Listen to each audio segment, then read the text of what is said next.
नमस्ते बच्चों, आप सभी का स्वागत है एक बार फिर से अपने इस YouTube वीडियो में। आज हम अध्ययन करेंगे विज्ञप्ति का। विज्ञप्ति क्या होती है, विज्ञप्ति किसे कहते हैं, विज्ञप्ति कैसे लिखी जाती है, इन सब बातों का अध्ययन हम इस वीडियो में करेंगे। तो सबसे पहले मैं आपको बताऊं कि विज्ञप्ति का अर्थ क्या होता है। विज्ञप्ति का अर्थ होता है सूचित करने की क्रिया। देखो, जब कोई भी कार्यालय कोई अपनी नई योजना बनाता है, कोई नई घोषणा करता है या कोई नए निर्णय लेता है, तो उन योजनाओं को, निर्णयों को और घोषणाओं को जन साधारण तक पहुंचाने के लिए समाचार पत्रों में जो आदेश निकालते हैं, कार्यालय द्वारा निकाला जाता है, उसे हम क्या कहेंगे? विज्ञप्ति कहेंगे। कोई भी कार्यालय हो, जब वो अपनी योजनाओं को, अपने निर्णयों को और अपनी घोषणाओं को जन साधारण तक पहुंचाते हैं, तो उसके लिए जो समाचार पत्रों में आदेश निकालते हैं, उसे ही हम क्या कहते हैं? विज्ञप्ति कहते हैं। देखो, किसी भी कार्यालय के द्वारा अपनी योजना, अपने निर्णय, अपनी घोषणा आदि को जन साधारण तक पहुंचाने के लिए जो आदेश जारी किया जाता है, उसे विज्ञप्ति कहते हैं।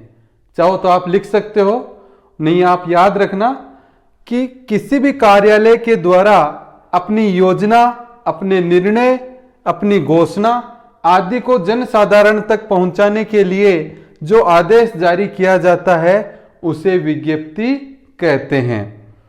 फिर देखो, विज्ञप्ति जारी करते समय क्या किया जाता है?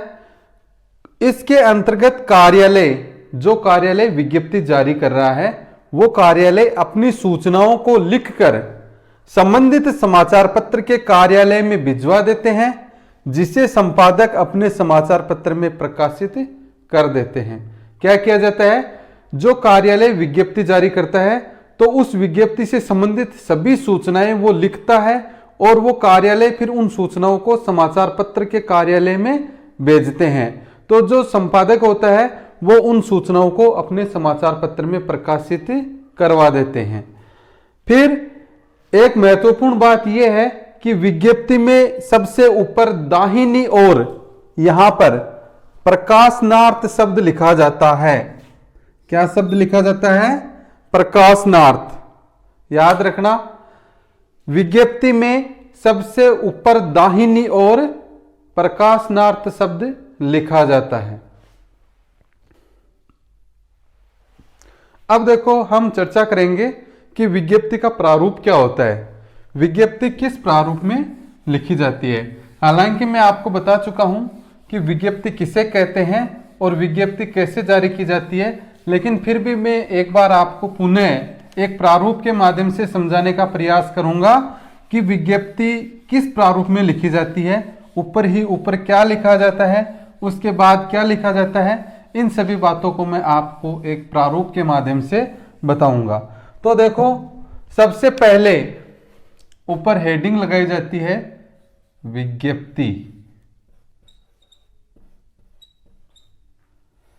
जैसा कि मैंने अभी थोड़ी देर पहले बताया आपको कि सबसे ऊपर दाहिनी ओर प्रकाशनार्थ शब्द लिखा जाता है, प्रकाशनार्थ।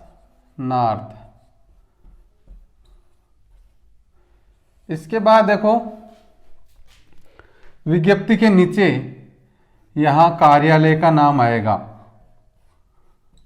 कार्यालय का नाम। देखो, विज्ञप्ति जारी करने वाले कार्यालय का नाम आता है। जैसे राजस्थान लोक सेवा आयोग द्वारा द्वितीय श्रेणी अध्यापक परीक्षा का आयोजन किया जा रहा है, तो वो कार्यालय का नाम क्या आएगा? यहां पर राजस्थान लोक सेवा आयोग अजमेर। या फिर जो अपना बोर्ड है, माध्यमिक शिक्षा बोर्ड अजमेर, वो अगर कोई विज्ञप्ति जारी कर रहा है फॉर्म भरवाने से संबंधित या फिर परीक्षा से संबंधित कोई विज्ञप्ति जारी करता है, तो वो क्या लिखेगा? यहां पर कार्यालय का नाम क्या आ जाएगा? माध्यमिक शिक्षा बोर्ड राजस्थान अजमेर। इसके बाद देखो, क्रमांक, विज्ञप्ति का क्रमांक क्या है, और इसी पंक्ति में आगे दिनांक, किस दिनांक को विज्ञप्ति जारी की जा रही है वो दिनांक आ जाएगी। इसके बाद ये जो बीच का भाग है इसमें विज्ञप्ति का विवरण लिखा जाता है कि किस विषय से संबंधित विज्ञप्ति है।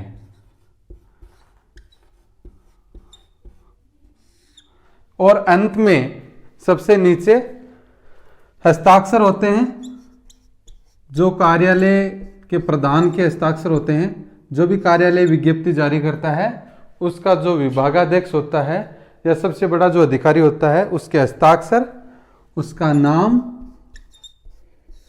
पदनाम और कार्यालय का नाम।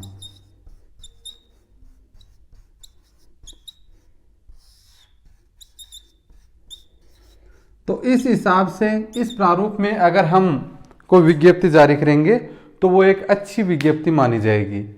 क्या करना है, ऊपर ऊपर लिखेंगे विज्ञप्ति, इधर प्रकाशनार्थ, फिर कार्यालय का नाम, विज्ञप्ति का क्रमांक, विज्ञप्ति जारी करने की दिनांक, बीच में विज्ञप्ति का विवरण और नीचे हस्ताक्षर, उस कार्यालय के सबसे बड़े अधिकारी, सर्वोच्च अधिकारी के हस्ताक्षर, उसका नाम, उसका पदनाम और कार्यालय का नाम। तो इस प्रकार हम इस प्रारूप में अगर विज्ञप्ति लिखेंगे तो वह एक अच्छी विज्ञप्ति की श्रेणी में मानी जाएगी। अब देखो, अपन ने सबसे पहले पत्र एवं प्रारूप लेखन की सामान्य जानकारी का अध्ययन किया। उसके बाद हमने अर्धशासकीय पत्र के बारे में जाना। अर्धशासकीय पत्र कैसे लिखा जाता है, किसे अर्धशासकीय पत्र कहते हैं, किस प्रारूप में लिखा जाता है। उसके बाद हमने निविदा के बारे में अध्ययन किया। निविदा किसे कहते हैं, निविदा कैसे जारी की जाती है, निविदा जारी करते समय किन बातों का ध्यान रखना चाहिए और निविदा का उचित प्रारूप क्या होता है। और आज हमने विज्ञप्ति के बारे में अध्ययन किया कि विज्ञप्ति किसे कहा जाता है, विज्ञप्ति कैसे जारी की जाती है, विज्ञप्ति जारी करते समय किन बातों का ध्यान रखना चाहिए और विज्ञप्ति किस प्रारूप में जारी की जानी चाहिए। तो इस बार का जो संशोधित पाठ्यक्रम है उसके अनुसार पत्र एवं प्रारूप लेखन का अध्ययन हम पूर्ण कर चुके हैं। हालांकि पत्र एवं प्रारूप लेखन में और भी बहुत कुछ है, लेकिन इस वर्ष ये जो सत्र है 2020-21 इसके संशोधित पाठ्यक्रम के अनुसार अपने को इतना ही अध्ययन करना है, बाकी का अपने को अध्ययन नहीं करना है। आप अपनी स्वेच्छा से अध्ययन करना चाहो तो कर सकते हो, लेकिन परीक्षा की दृष्टि से हमें इतना ही अध्ययन करना है। अगला चैप्टर हम नेक्स्ट वीडियो में शुरू करेंगे।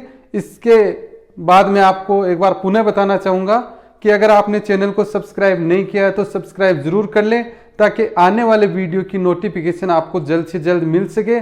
और अपने सहपाठियों के साथ वीडियो को ज़्यादा से ज़्यादा शेयर करें ताकि उनको भी इसका लाभ मिल सके और अपने अध्ययन को जारी रखें।